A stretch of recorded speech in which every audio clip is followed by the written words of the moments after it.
I heard it with my own ears. Why is she even still alive? The laugh that followed wasn't loud, just sharp enough to split something deep in me. I stood behind the wooden gate, holding a glass dish of peach cobbler, still warm. My hands didn't tremble. Not yet. I didn't leave. I walked through that backyard like I hadn't heard a thing. Past the string lights, past the picnic tables, past the faces that didn't turn toward me. Some of them were my blood, some were strangers. But none of them smiled. Someone cleared their throat. "Oh, Mabel, we didn't know you were coming." That was Jody, my son's wife, the same voice from behind the fence. "I brought cobbler," I said. No one offered to take the dish. I found a spot at the far end of the table. The folding chair creaked under me. My back ached, but I sat up straight. The air smelled of grilled meat and citronella candles. Music played from someone's speaker, something too loud and fast for anyone over 40. They laughed, ate, drank. I watched. Carl, my son, made a toast at one point. "To family," he said, raising a beer. And when the glasses clinked, no one looked my way. The children, my grandchildren, ran past me 3 times. No one stopped. No one said, "Hi, Grandma?" I wondered if they even recognized me without the apron or the grocery bags. I used to bring them gummy worms in Ziploc bags. Jody eventually approached. She leaned in with that tight-lipped smile she wears when cameras are around. "Did you want a plate?" I looked up at her. "I'm fine." She nodded, too quickly, and walked away before I could say more. I stayed until the end. I helped stack plates. I folded napkins. I wiped the sticky table with a damp paper towel while the others started moving indoors. Then I picked up my empty glass dish, still warm from the afternoon sun, and I left. Not in anger, not in sorrow, but with a decision. The next morning I made coffee in my smallest pot, just 1 cup. I sat at the table by the window, the same table where Carl used to do his homework, legs too long for the chair. Back then, he needed me. Now, he just tolerated me. Barely. I didn't speak to anyone that Sunday. The cobbler dish was clean, dry, and put away. I left the house once to bring in the mail, but I didn't open the envelopes. I wasn't ready to see his name on the electricity bill again. That house, their house, was mine once. The down payment, at least. $40,000 from my retirement account, back when I believed in second chances and family investments. "Just to help you get started," I'd said. No strings.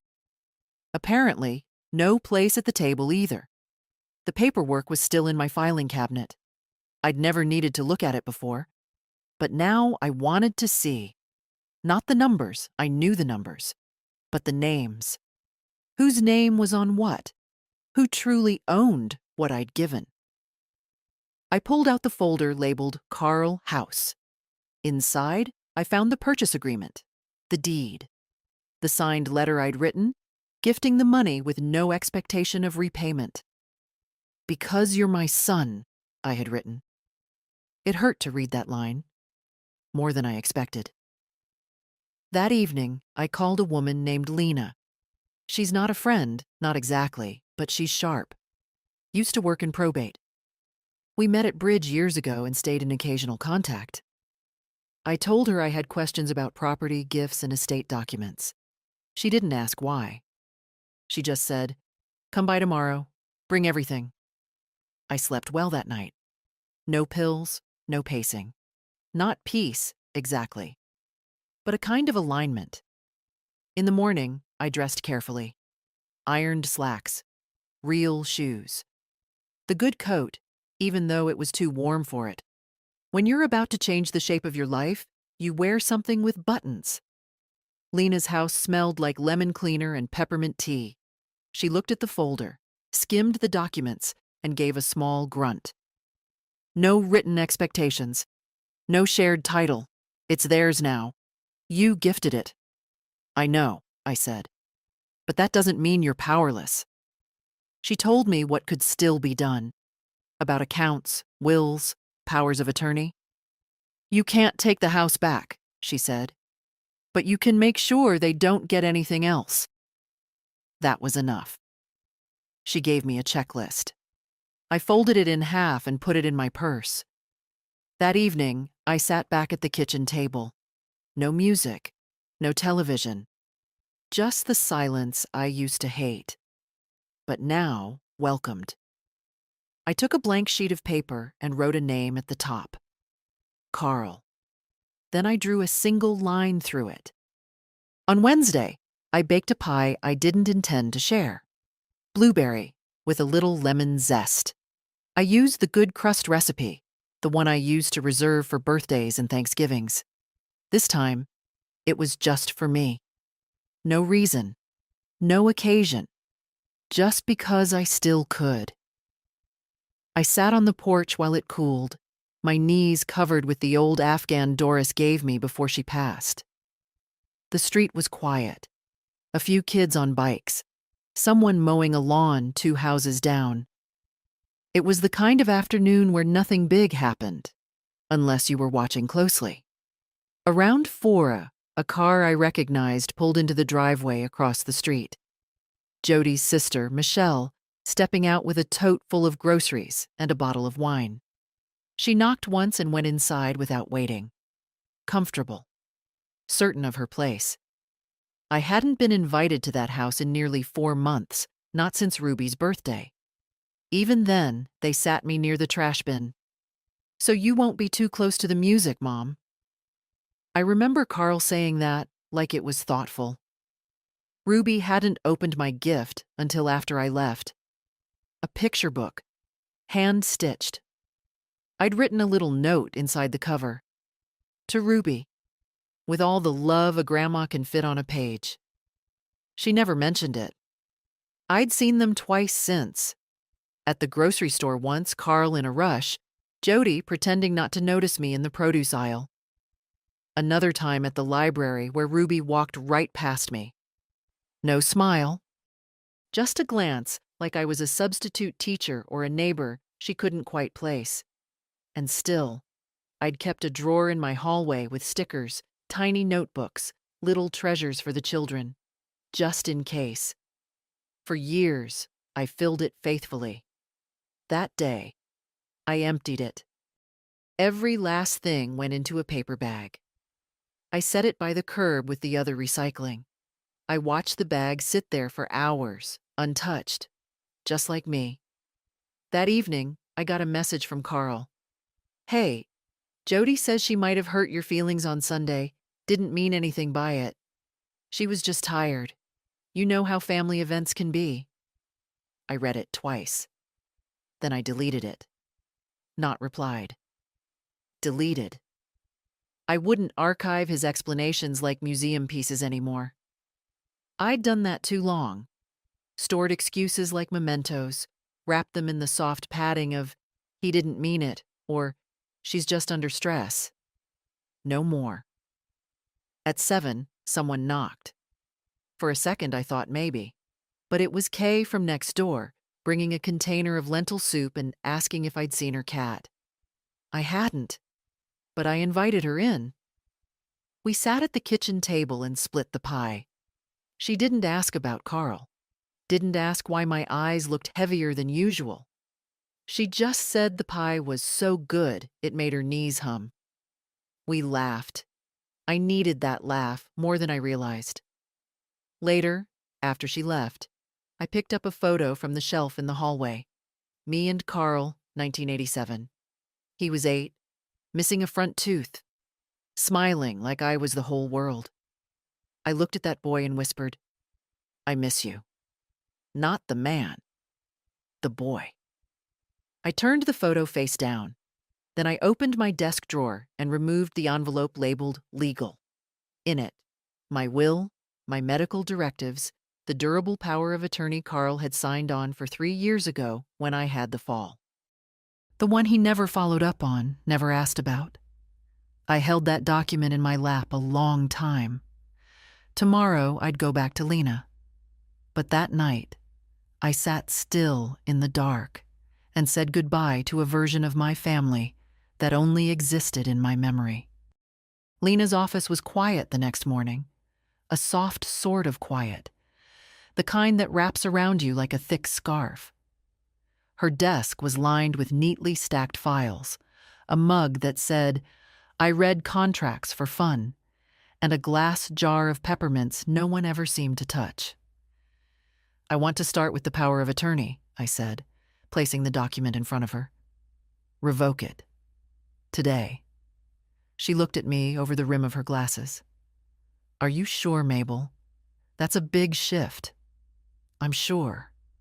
She didn't ask why, just nodded and slid the paper toward her side of the desk.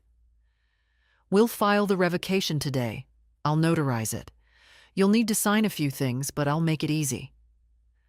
I sat back as she printed the forms. My heart didn't race. I wasn't trembling. This wasn't revenge. This was repair. "I also want to adjust the will," I said. "Remove Carl as executor. Remove him completely." That gave her pause. "You want to cut him out entirely?" I nodded. "He has a house, a job, a family. He doesn't need what I've saved. He's already made clear what he values." She didn't argue, just opened a clean template and began typing. "Who should take his place?" "I'm not sure yet," I admitted, "but I'll find someone. A professional, maybe. Someone who doesn't look through me like I'm a loose end." She made a note. "And the house?" "The house goes to no one in the family," I said. "Sell it. The proceeds should go to a cause that matters. Any ideas?" I reached into my purse and pulled out a worn brochure. "The women's shelter on Greenway Avenue. I stayed there once. Long ago. Before Carl was born." She didn't say anything for a while, just clicked a few boxes on her screen. "You're very clear about this," she said. "I've been unclear long enough." When the documents were ready, I signed everything in careful, deliberate strokes. She notarized them, stapled them neatly, and handed me a copy of each. As I stood to leave, she walked me to the door. "If you change your mind, any of it, just call." "I won't." The air outside felt sharper than before. The sun was out, but it didn't matter. Some days you carry your own weather.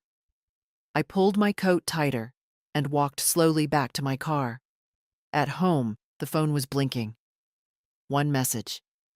"Hey, Mom, got your voicemail about legal stuff? Not sure what's going on.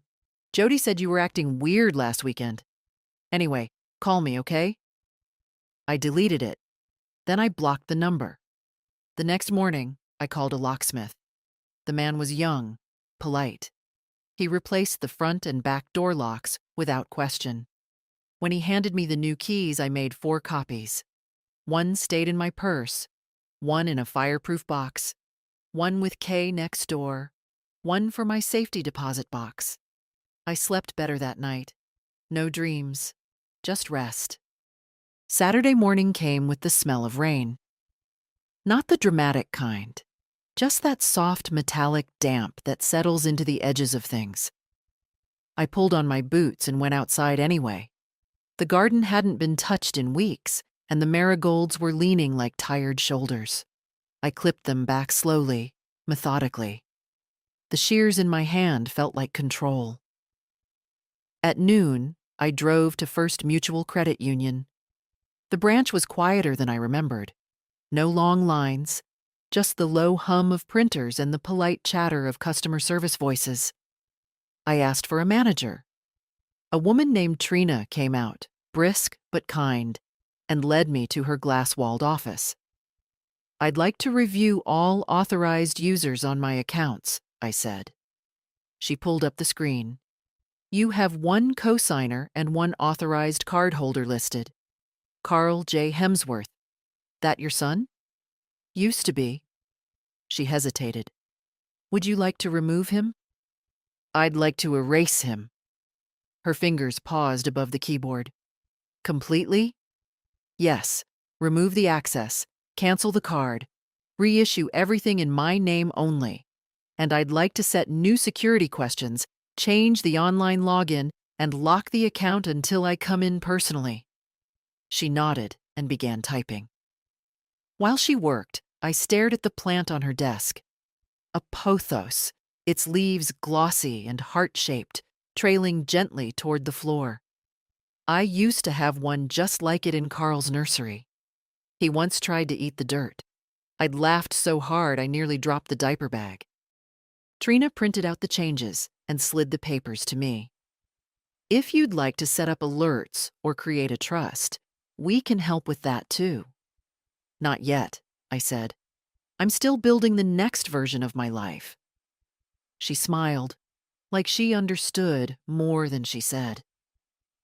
When I left the bank, I didn't feel triumphant. I felt clean. At home, I went to the hall closet, the one with the photo boxes, the holiday tablecloths, and the quilt I never finished. I took out the fireproof lockbox and opened it. Inside were my most important documents: the deed to the house, birth certificates, insurance policies. I removed Carl's birth certificate. Not to destroy it, just to separate it. I placed it in a folder labeled History and stored it in a drawer away from everything else. That night, I opened my address book. It still had tabs from the 90s, little plastic dividers that had yellowed over time. I flipped to C and stared at the names. Carl and Jody Ruby and Trent? I took out a pen and drew a single line through each one.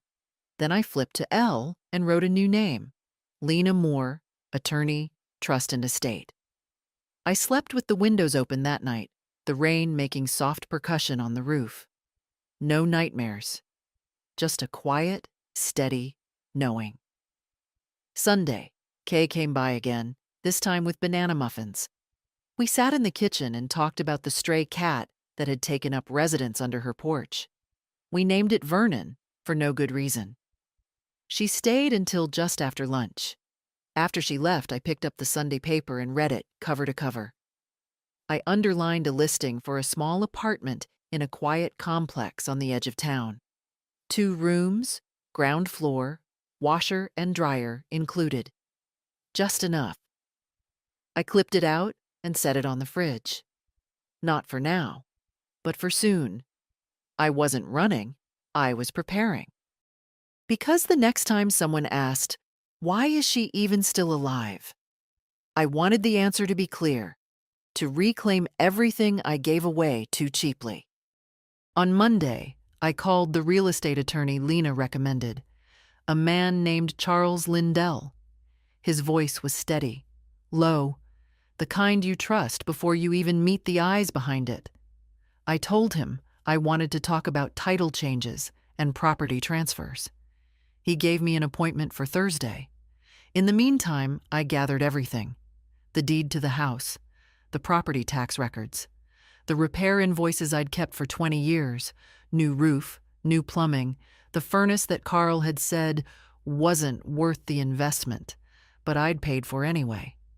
Every receipt was a thread in the story they wanted to forget. I made neat copies. I labeled folders. When I was finished, my dining table looked like the war room of a woman no one had expected to resist. That night, the phone rang again. Blocked number.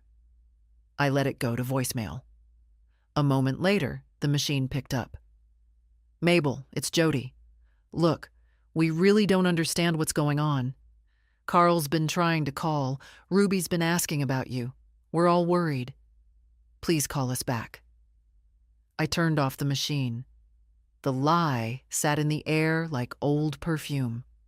Ruby hadn't said a word to me in weeks, not even on my birthday, which came and went with nothing but a Facebook notification from Jody that said, "Hope you're having a great one," beneath a photo of their dog. It was the same birthday where I sat in my kitchen alone and made myself a single cupcake, just to mark the day. They weren't worried, they were unsettled. And there's a difference. On Thursday, I put on my navy cardigan, the one with the mother-of-pearl buttons that still shined when I held them up to the light. I arrived at Charles Lindell's office 20 minutes early. His receptionist offered me coffee. I declined. My hands didn't need caffeine that day. Charles was kind, in a quiet, intelligent way. The kind of man who listens more than he speaks. I liked him immediately. "I want the house to be in a trust," I said, once we were seated. "No one in my family has access. Not now, not later." He nodded. "A living trust is straightforward. You'll be the trustee and the beneficiary for now. When you pass, it can go wherever you choose. I want it sold. Everything liquidated. The proceeds go to the Greenway Women's Shelter. In full." He raised an eyebrow. "No family inheritance?" "No." He didn't push, just wrote it down. "I also want to remove Carl from any and all documents where he might be listed as a beneficiary. Bank accounts, insurance, healthcare proxies, all of it." "I'll prepare the documents," he said. "We can notarize them in-house. You'll need to update your will to reflect these changes too." "I've already started that with my estate lawyer." He smiled, a small curl at the corner of his mouth. "Then we're just making it official." We worked for nearly 2 hours, reviewing clauses, signing forms, assigning contingencies. He explained everything with patience and precision. When we were done, he handed me a slim binder. "This is your trust packet," he said. "Keep it safe. Everything else, we'll file this week." I thanked him and left the office with a strange sense of solidity, like my spine had real weight again. On the way home, I stopped by the bakery on Main Street. I hadn't been in years. The girl behind the counter was new. She called me ma'am and gave me a free cookie for being lovely. I bought a lemon tart and ate it in the car, the sunlight warm on my knees through the windshield. At home, I sat in the quiet and reread the trust documents. My name, my signature, my terms, no loopholes, no weak spots. For the first time in months, maybe years, I didn't feel like someone waiting to be chosen. I had chosen myself. Later that evening, just as the sky began to turn, a car pulled into my driveway. Carl. He stepped out slowly, like he wasn't sure if he'd be welcomed. I didn't open the door. He knocked once, then again. Finally, he called through the door. "Mom, please. I don't know what's happening." I sat on the couch, hands in my lap. "You changed the locks. You blocked my number. I just want to talk." He sounded less angry than uncertain, like someone trying to find the map after realizing he's no longer holding the pen. "Just tell me what's going on." I didn't answer. After a while, he left. I waited 10 minutes before I stood. I watched him from the window as he backed out, slowly, his face tired behind the wheel. Then I sat back down and poured myself a cup of tea. Sugar. No milk. My mother always said, "If they don't hear you softly, they'll hear the silence louder." The front yard hadn't looked this tidy in years. On Friday, I trimmed the hedges, swept the porch, even replaced the cracked bulb above the door. Not because anyone was coming, because I was leaving, eventually, and I wanted the house to know I hadn't stopped caring. It wasn't the house's fault. I'd lived in it for 43 years, moved in when Carl was 5, back when his favorite thing was to line up his toy dinosaurs along the windowsill and name them like classmates. This one's Rebecca, and this one's Mrs. Fulton. It had been my dream house once. 3 bedrooms, a wide front window, a narrow little attic I turned into a sewing room. I'd painted every wall myself. Tiled the kitchen floor after Frank died. Learned how to replace the gutter screens when the neighbors said I should just wait for my son to help. I stopped waiting a long time ago. That afternoon, I walked through each room with a notepad. In the guest room, an old dresser I'd once offered to Carl and Jody when they needed furniture, They said it was too dated. In the hallway, a framed cross-stitch from my sister that said, "Peace lives here." It had been hanging so long the wall behind it was cleaner than the paint around it. In the back bedroom, Carl's old room, the curtains were still the ones with little sailboats. I'd meant to replace them years ago, but something always got in the way. The closet still held a dusty box of baseball cards and a shoebox labeled "Private." I didn't open it. Instead, I sat on the edge of the bed and looked out the window. The apple tree in the backyard was crooked now. Time had pulled it leftward, but it still bloomed each spring, defiantly, like it didn't know it was tired. I stayed there for almost an hour, remembering. The time Carl climbed that very tree and got stuck, wailing like a siren, until I came out barefoot and furious, dragging the ladder behind me. The way he hugged me afterward, shaking with leftover tears. "Don't tell anyone," he said, and I never did. I remembered the first time he came home with Jody, the way she looked around my house like it was a motel that hadn't been reviewed yet. "It's cozy," she'd said. I remembered holding Ruby for the first time. Her cheeks red and crumpled. Carl had actually cried that day. "She's perfect," he whispered. I remembered the Christmas when Jody told me not to bring food because the kids don't eat old-fashioned stuff, and how I brought a pie anyway. Ruby never touched it. Trent said it tasted like soap. They laughed. That was the year I stopped baking for their holidays. But I never stopped baking. I stood up and wrote on my notepad, "Leave the curtains. Take the quilt." In the kitchen, I opened the cabinet above the stove, my baking cabinet. Everything still in its place. Vanilla, cinnamon, brown sugar, the heavy measuring cups Frank bought me for our 10th anniversary. I wrapped them carefully and placed them in a padded box labeled "Keep." The next day, I called the apartment complex I'd clipped from the paper. A kind woman named Teresa answered. "Yes, we have a 1-bedroom still available," she said. "First floor, lots of light, and it's quiet. Mostly retirees and teachers." "Do you allow cats?" "We do." I don't have a cat, but I liked knowing I could. I scheduled a viewing for Tuesday. That night, I sat on the porch with a blanket and a mug of tea. The street was still, a few porch lights across the way, a wind chime tinkling faintly next door. I thought of all the nights I'd sat here waiting, for headlights, for footsteps, for someone to remember I existed. But not this night. This night, I was just sitting. No expectation. No hunger. Just me, in the cool air, with my name still mine and my home still quiet. I thought about Carl. I didn't miss him. Not exactly. I missed the idea of him. The son who built Lego castles on my coffee table. The boy who held my hand too tightly crossing the street. That boy had disappeared long ago, replaced by a man who couldn't see past his own needs, his own schedule. Maybe someday I'd mourn him properly. But not now. Now I had packing to do. The call came on Sunday evening. Not from Carl, from Ruby. "Hi, Grandma," she said. Her voice was smaller than I remembered. "Is this still your number?" "It is." A pause. "I found it in one of Dad's old phones. He didn't know I was looking." I waited. I wanted to say I'm sorry. For the backyard.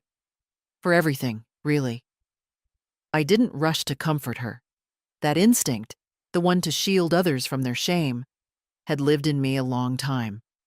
But I'd evicted it recently. "What are you sorry for?" I asked gently.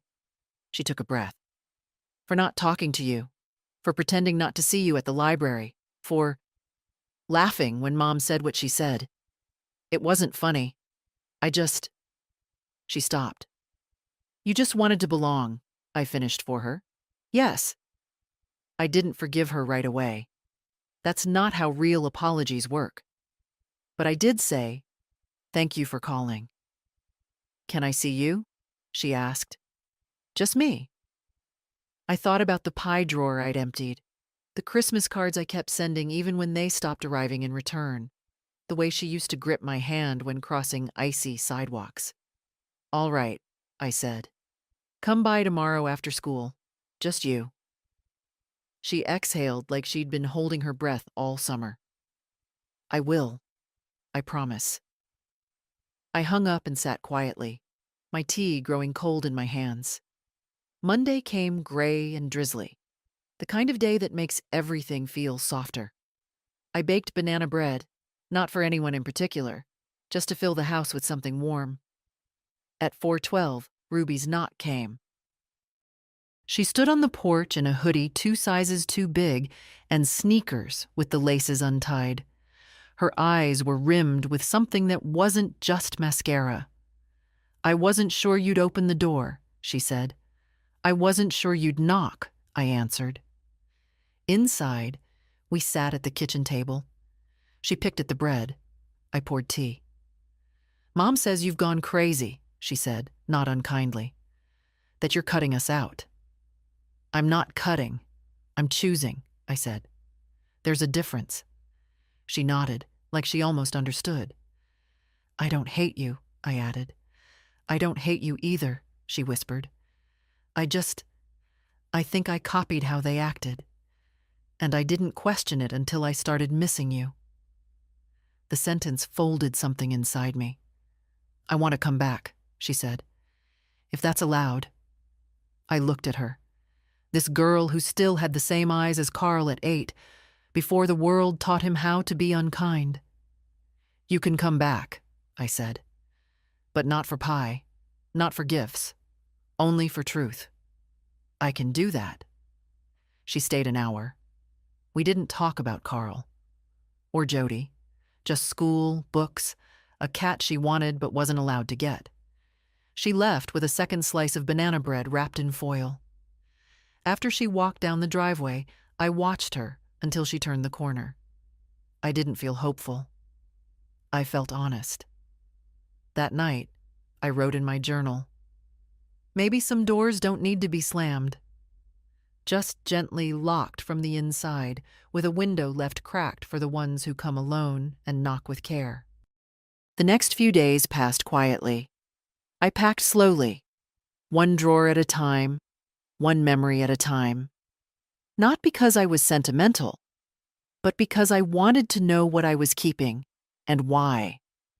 If something didn't make me feel stronger, it didn't come with me. The apartment viewing was scheduled for Thursday afternoon. That morning, I woke up early and brewed coffee strong enough to stand up on its own. I wore slacks and a blouse, not because anyone would judge me, but because starting a new chapter deserves clean seams. The apartment complex was simpler than the brochure made it look, but it felt right. Brick buildings, tidy flower beds, a bench under a linden tree. Teresa, the manager, greeted me like she already knew who I was.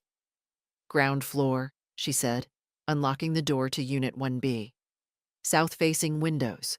Neighbors are quiet, heat's included." The space was small, yes, but honest. No pretense, no echoes of voices that had grown cold. Just clean light and walls waiting for new stories. I stepped into the kitchen and ran my hand over the laminate counter. It wasn't marble, but it was mine. The stove had only 4 burners, and the fridge hummed faintly like it was keeping a secret. I liked it. "I'll take it," I said.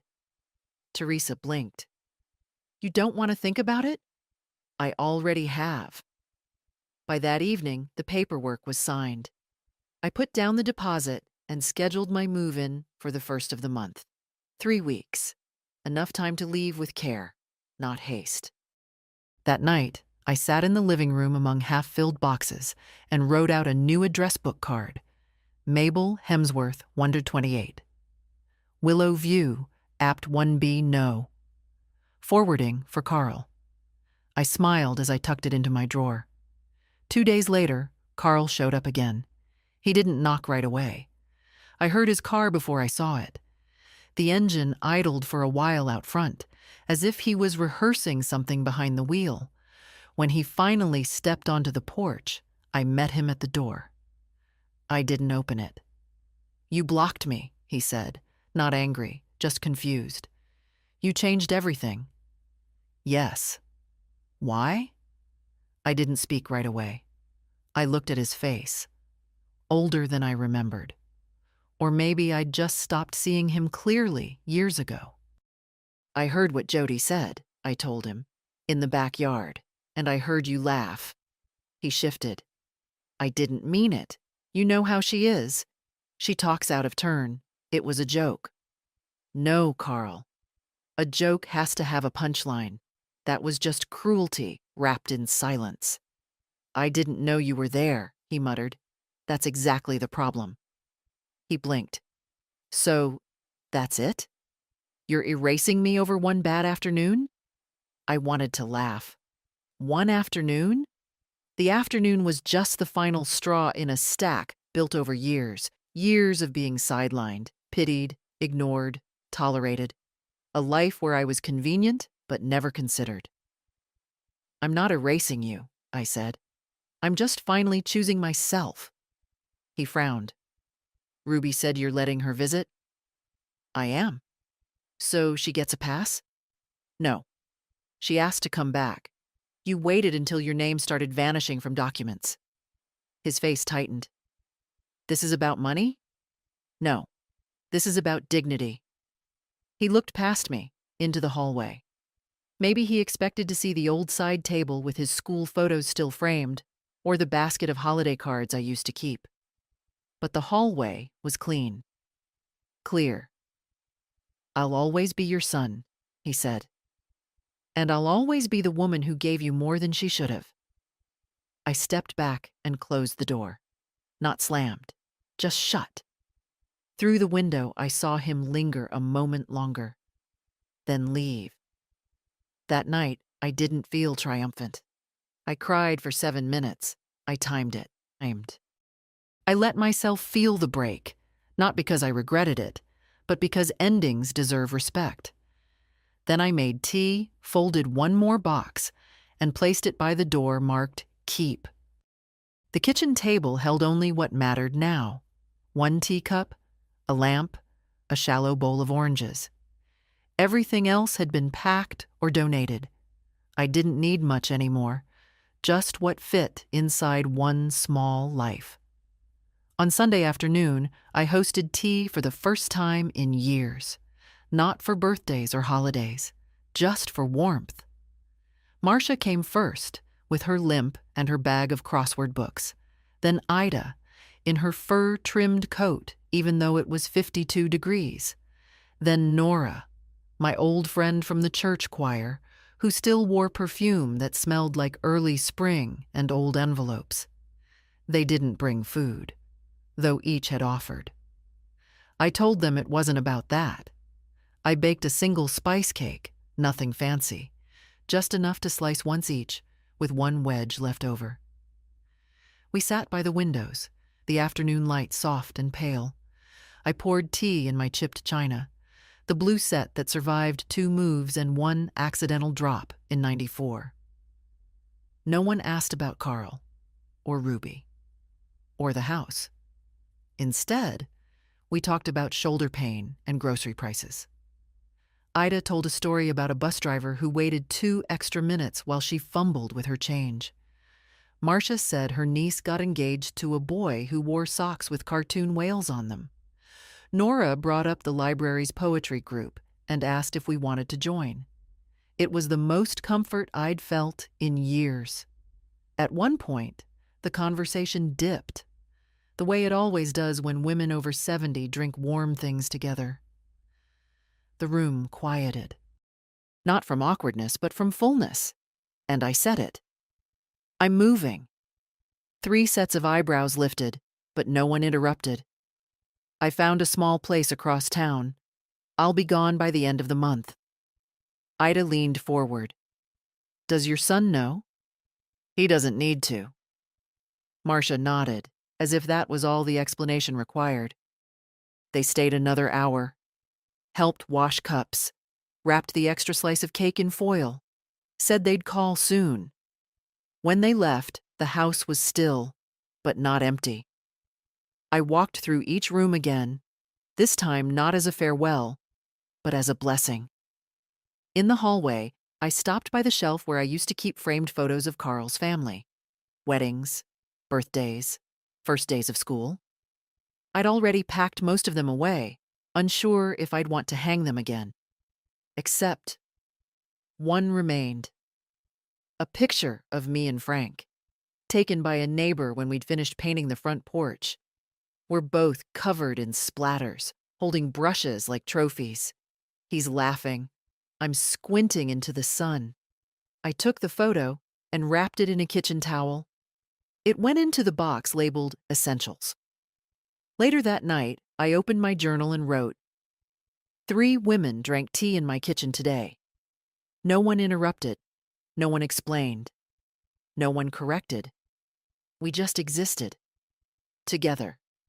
That entry meant more than all the Christmas newsletters I used to write, filled with pretend happiness and obligatory gratitude. The next morning, I woke to a voicemail from Jody. Short, cold. I heard you spoke to Ruby, and Carl says you've been hostile. If this is your way of getting attention, it's really sad. I played it once, then deleted it. Hostile. That's what they called a woman who finally spoke up. That's what they called silence when it no longer served them. I opened the back door and stepped into the yard. The air smelled of wet leaves and the faint sweetness of old grass. I walked barefoot through the patch of lawn I'd mowed myself for decades. At the far corner, where the garden used to be, the dirt was still dark. I knelt slowly, ignoring the ache in my knees, and dug my fingers into the soil. I planted 3 marigold seeds from an old paper packet I'd found while packing. Just 3. Not to bloom, but to mark something. The doorbell rang at 10:42 a.m., sharp on Wednesday. I knew it wasn't the postman. He came at noon, give or take. And it wasn't Kay, who knocked like she was always halfway apologizing. No. This knock was practiced. Polite. When I opened the door, Jody was standing there in heels too high for the weather and a coat the color of wet bone. Her lipstick was perfect, but her eyes were tight. Mabel, she said, like she was reading the word off a clipboard. Jody. She didn't ask to come in. She stepped past me like she still lived in the narrative where that was allowed. I closed the door behind her, slowly, deliberately.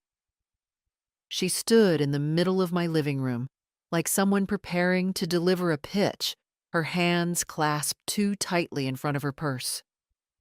This is getting out of hand, she began. You've blocked Carl. You've changed your accounts. Ruby is sneaking around to call you. And now I hear you're moving? All true, I said calmly. She blinked, thrown for a moment by the lack of resistance. We're your family, she said, putting weight on the word like it was an anchor. You can't just erase us because of a bad day. I studied her. The way she wore confrontation like jewelry, displayed, not felt. It wasn't one bad day, I said. It was years of polite dismissal, of lukewarm invitations, of being tolerated instead of welcomed. One day just pulled the curtain back. Her jaw tightened. We never asked you for anything. That's the problem. You never asked. You just expected. I don't know what Carl ever did to deserve this, she snapped. He's a good man. Good men don't laugh when someone wonders why their mother is still alive, I replied, my voice steady. She took a step closer. You think you're punishing him? You're punishing Ruby. She's confused, hurt, and you're using her to prove some kind of point. That made me pause. Not because she was right, but because of how easily guilt still knew my name. I took a breath. Ruby came to me, alone. She's 16. She knows what a closed door feels like. Jody scoffed. You've always made things dramatic. No, I've always made things possible, I said, sharper now. The down payment on your house, the babysitting, the casseroles, the last-minute rides, the silent endurance at birthdays when I was placed behind centerpieces so I wouldn't ruin the aesthetic. She turned, pacing. You're exaggerating. You've always been difficult. I smiled then, but not kindly. Is that what women become when they stop handing over their silence? Her mouth opened, closed. Then she spotted the packed boxes stacked near the front door. You're really doing it. I am. And what happens when you're alone in that little apartment? When no one's left to check on you? When Ruby forgets to call? I'll still have myself, I said. And I'd rather be alone with honesty than surrounded by people who flinch at my presence. She looked around, as if the house might help her win, as if the walls might join in. You're throwing everything away. No, I said, picking up the binder with my trust documents and placing it on the table. I'm finally choosing what to keep. Jody stood there a moment longer. Then she picked up her purse and walked toward the door. Before she left, she turned. Don't expect us to come running when you change your mind. I'm not running, I said, and I won't.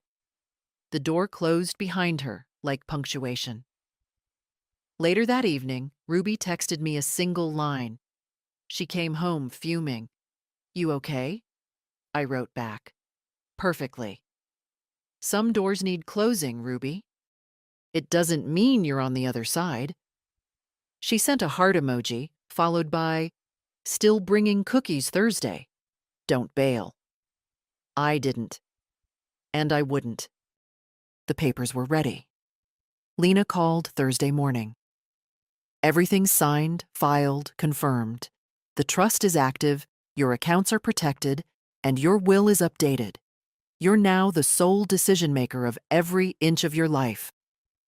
Thank you, I said. 2 words that held more weight than most confessions. I'm proud of you, Mabel. I smiled into the phone. Funny how many people say that only after you start saying no. By noon, I was at the bank, binder in hand, handing over the final forms. The clerk was young, barely 25, but she treated the documents like something sacred. I liked that. We'll update the beneficiaries right away, she said. And this authorizes removal of your son from all shared access. It does. She nodded with the kind of calm efficiency I once mistook for coldness. Now I understood. She was simply prepared, like me. Afterward, I walked 2 blocks to the post office and picked up a key for a new P.O. box. When they asked for a forwarding address, I declined. Anyone who truly needed to find me already knew where I was. Back at home, the afternoon light was soft through the curtains. I brewed a fresh cup of tea and pulled out the last envelope, my medical directive. A copy for my new doctor, another for the safe box. It felt like sewing the final thread in a dress I'd been mending for years. At 3:30, Ruby arrived. She brought chocolate chip cookies in a plastic container and a magazine with a quiz on, what type of flower are you? We sat on the porch, eating cookies and circling answers in pencil. I was apparently a lilac, quiet, observant, easily underestimated. Ruby was a marigold. Resilient and hard to root out, she read aloud, grinning. That checks. When the cookies were gone, we just sat. She swung her legs lightly under the bench. Dad says you're turning your back on family. I didn't respond right away. He's hurt, she added, softer. Not that it excuses anything, but it's all he talks about. Then he's finally talking about something that matters, I said. She looked down at her lap. I miss the old you. No, I said. You miss the version of me who let herself be erased quietly. That wasn't me. That was survival. She nodded. I get that now. We sat for a while longer. Then she pulled out a folded piece of paper. It's just a sketch, she said, suddenly shy. I made it last night. I don't know if it's any good. I unfolded it. A pencil drawing, rough but clear. A woman seated in a chair, her back straight, eyes forward. In front of her, a chessboard. On her side, just 2 pieces. On the other, a full set. But her pieces were in winning positions. She's not done, Ruby said. She's just starting to play her game. I didn't speak. I couldn't. I reached out and squeezed her hand. Can I hang it in the new apartment? I asked. She lit up. Really? Really. As the sky turned peach behind the rooftops, she stood to leave. I know this doesn't fix everything, she said. But I want to be around, if you'll have me. I will, I said. But only as you are. No pretending. She grinned. Marigolds don't pretend. After she left, I sat alone for a long time. The drawing in my lap. The house quiet around me. All the paperwork signed. All the decisions made. No more permissions to seek. No more hoping for invitations that came too late or too shallow. It was done. Not bitterly, but firmly. Tomorrow I would begin packing the final boxes. And after that, something better than hope. Space. Moving day arrived quiet, without ceremony. I woke before dawn, made coffee in the same chipped mug I'd used for over 20 years, and stood in the kitchen one last time, barefoot, the linoleum cool under my soles. The light hadn't yet reached the windows, but I didn't need it. I knew every inch of this house in the dark. The movers came at 9 more sharp. 2 young men, polite, fast, a little surprised by how few boxes I had. I'd labeled everything clearly: kitchen, keep, closet, donate, bedroom, memories, and one marked do not open yet. They didn't ask questions. By noon, the house was nearly empty. The walls looked tired, like they were exhaling. I walked through each room slowly, my fingers grazing surfaces one last time, not to cling, but to thank. In the hallway, I paused where Carl's height marks used to be, long painted over. I could still feel the indentations if I pressed lightly enough. 5 years old. 7. 11. A lifetime of inches that couldn't be undone. I didn't cry. I placed a small envelope in the top drawer of the empty hallway table. It held one key and a note that simply read, "This house taught me everything. Thank you." Then I locked the front door behind me and didn't look back.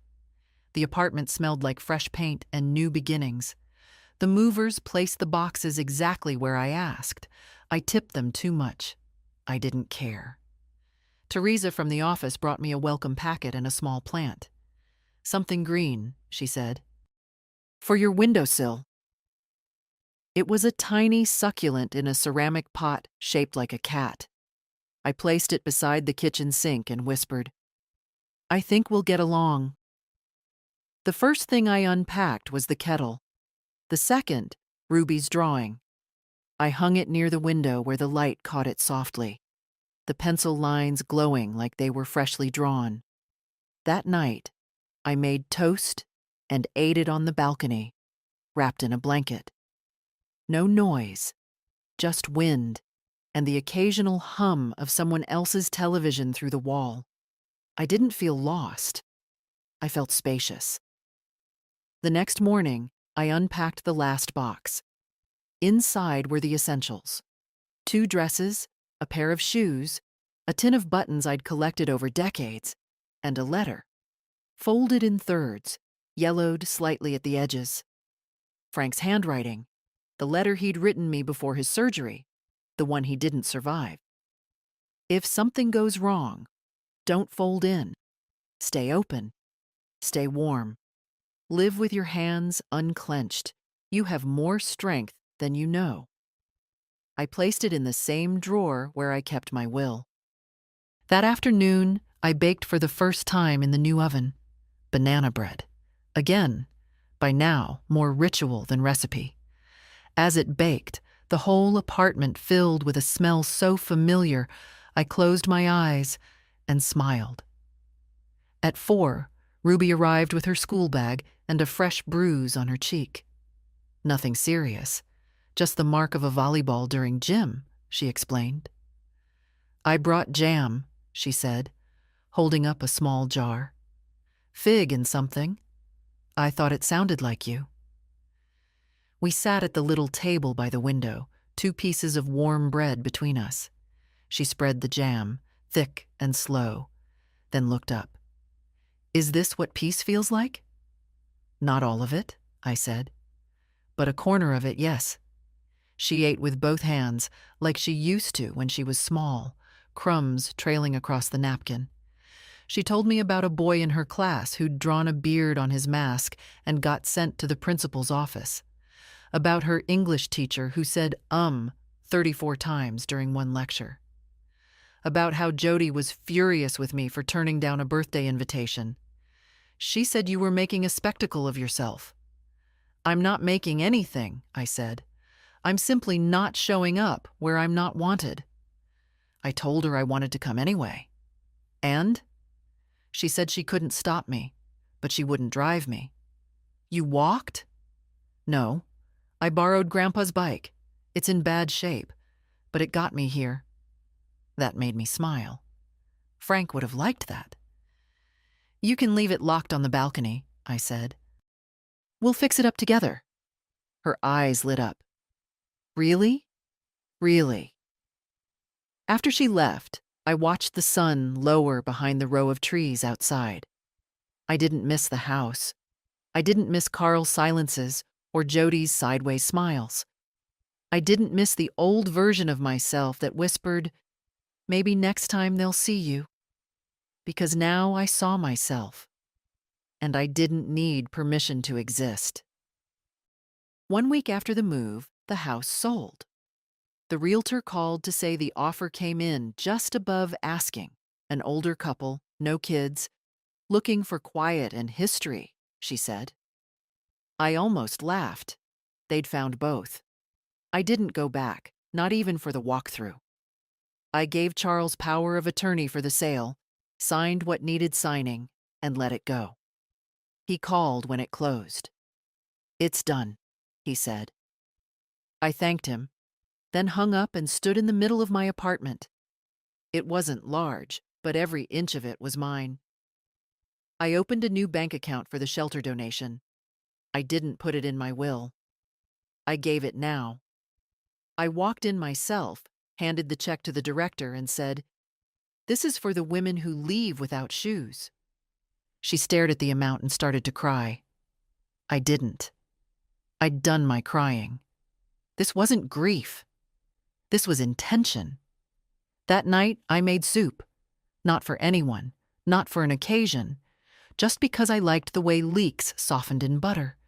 The radio played quietly in the background, some jazz station with no ads, just saxophones and soft rhythms that didn't ask for applause. I ate in my robe, standing by the stove. No table setting, no explanations. Just hunger met. At around 8:30, my buzzer rang. I didn't expect anyone. When I answered, I heard Ruby's voice. "Can I come up?" Of course.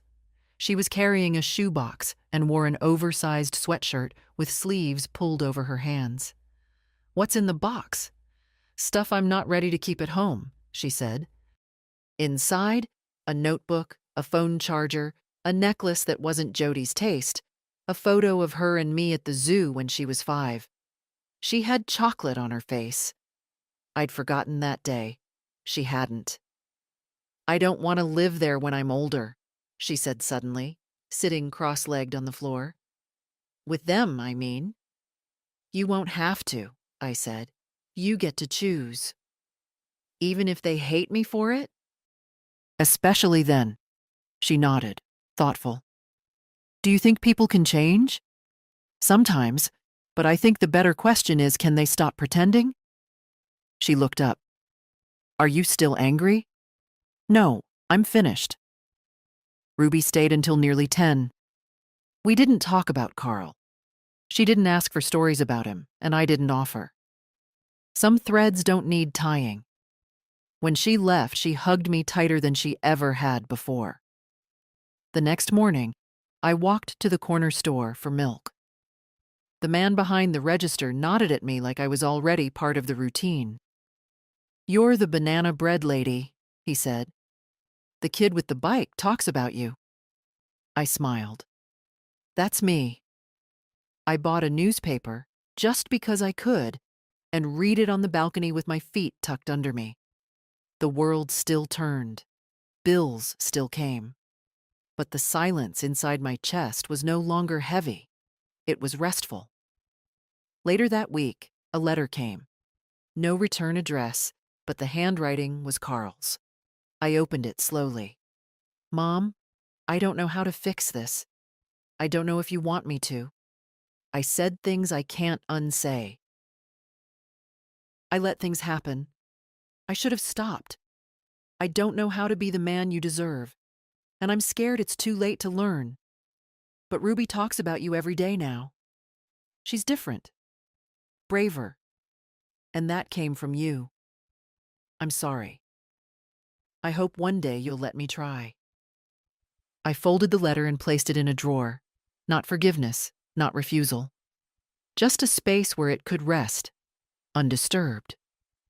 That night I wrote in my journal, I am not angry anymore, not afraid.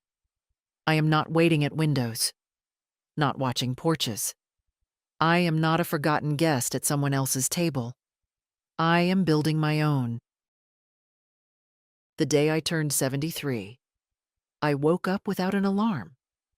There were no balloons, no surprise texts from relatives who remembered me once a year, no brunch reservations or gift bags left on stoops, just morning light through clean curtains, the sound of rain somewhere in the distance, and the soft breath of a life that now belonged only to me. I made pancakes, 2 of them, ate them with honey and a sliced pear. Then I sat in the middle of my little apartment with the photo of Frank propped on a chair and said, well, we got here, didn't we? At noon, Ruby came. She brought tulips, red ones, still wrapped in the paper sleeve from the florist. You're not a birthday cake person, she said. So I brought flowers like grown-ups do. She gave me a small envelope. Inside was a card she'd made herself, painted, not drawn. On the front was a simple image, 2 chairs on a porch, one empty, one with a teacup on the armrest. Inside it read, "Thanks for keeping a seat for me." We had tea and toast and talked about her final exams, her plans to work part-time at the shelter over the summer, and how she was trying to convince her school to start a support group for kids who didn't feel like home was home. She asked me if she could use my name. Only if you use it for something true, I said. She laughed. That's the only way I use it now. Before she left, she said, "You look different." "I feel different," I replied. She looked me over like she was taking inventory. "You look like someone who doesn't flinch." After she was gone, I sat on the balcony with a book I'd been meaning to read for 15 years. I read 3 chapters, then put it down. Not because I was tired, but because I didn't need to finish things just to prove I could. The next day, I mailed a donation to a legal fund for elder women in housing disputes. I didn't include a note, just the check and the name of the trust, quietly placed like a stone in the right hand. I also planted basil in a small clay pot. It wilted a little in the first days, then perked up, leaning toward the kitchen window like it had made a decision to live. One morning, I got a text from Carl. "Happy birthday, Mom." I didn't send a card. I figured I haven't earned that yet. Just wanted you to know I'm still here. I didn't respond, not out of anger, because not every apology needs a reply. Some simply need to land, quietly, in the place where harm was once ignored. That evening, I invited Marcia and Ida over. Nora couldn't come, she'd caught a cold, but sent a crossword torn from her paper with a note. 12 down made me think of you. The answer's anchor. We drank tea and laughed about knees and politics, and how Teresa from the leasing office had taken up bird watching in her hallway. They brought cherry pie and a promise to come again next week. After they left, I stood in the doorway for a moment and just listened. Not for footsteps leaving, or for silence returning, but for the sound of a house that had filled up again, this time with the right kind of noise. That night, before I turned out the light, I wrote in my journal for the last time in that volume. They asked why I was still alive. Now I can answer. To remember my name. To set my own table. To keep the door open just wide enough. For those who knock with clean hands.